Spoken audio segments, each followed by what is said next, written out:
Hey guys, Steve here with Revive, and I'm 10 weeks out roughly.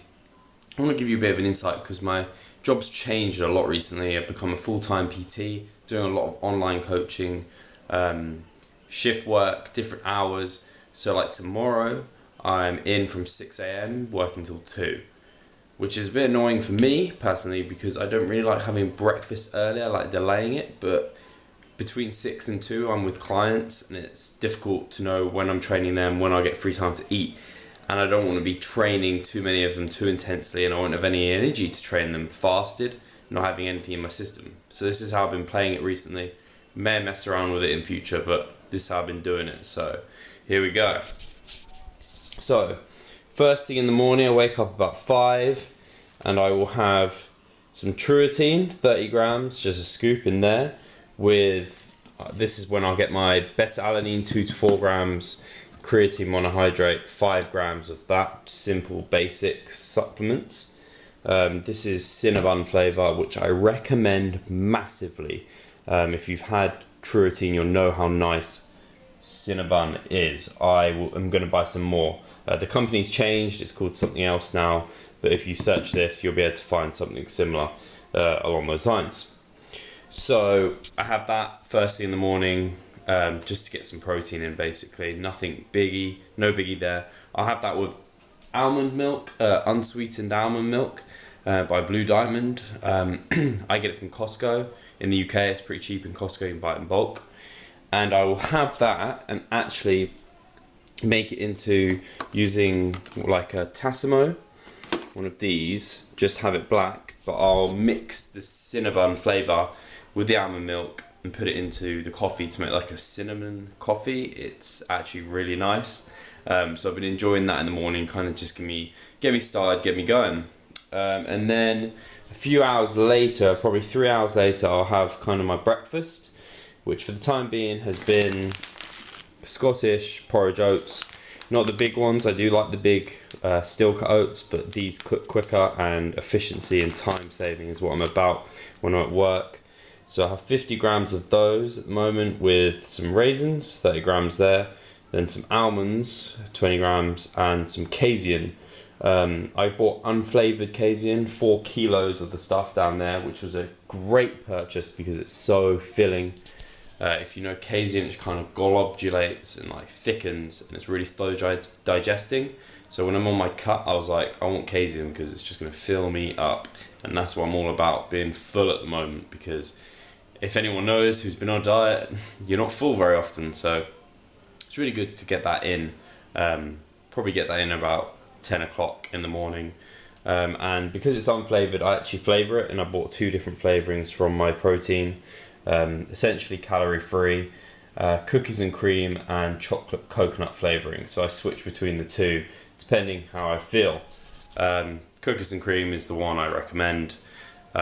They're not massively strong tasting, and it's basically just sucralose that they're made from.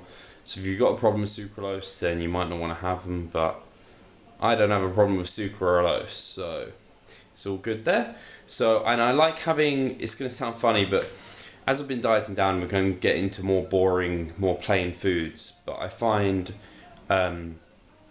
almonds or having some fats. I normally like having like an omelette in the morning for breakfast, really fills me up. So like a high protein, high fat breakfast really keeps me going. So that's why I like having the almonds there, and a fair amount just to get some fats in to keep me going. And then lunches have been quite varied recently because I've been doing my own shopping, and like my family are out at the moment, so it's all a bit hit miss. So tomorrow and the next day I have this kind of random meal in here which I take to work in Tupperware. You can't really see what it is there, but you can see some mushrooms, and with the mushrooms I've got some ravioli filled with spinach and ricotta, and I've got a tin of tuna that I cooked into tin tomatoes with bought some artichoke hearts, which is new for me, put those in. I love artichokes, so I thought I'd try them, they're quite meaty, and cooked that in and put in some Italian seasoning and some Lee and Perrin sauce. So that's effectively lunch. and then I'll train at like just gone 2. I've recently been having sugar-free Relentless or Monster just to give myself a boost before training.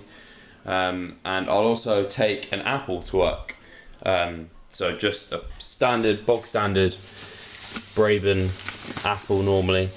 And these are all, once I've because I track and weigh everything. And obviously I can't really weigh this at work. So what I've been doing, I kind of can estimate this quite well. I know this is probably about 170 grams, this apple. I've decored them and then weighed them before, and that's roughly how they come out. So as long as I'm pretty much bang on, that's as good as I'm going to get right now.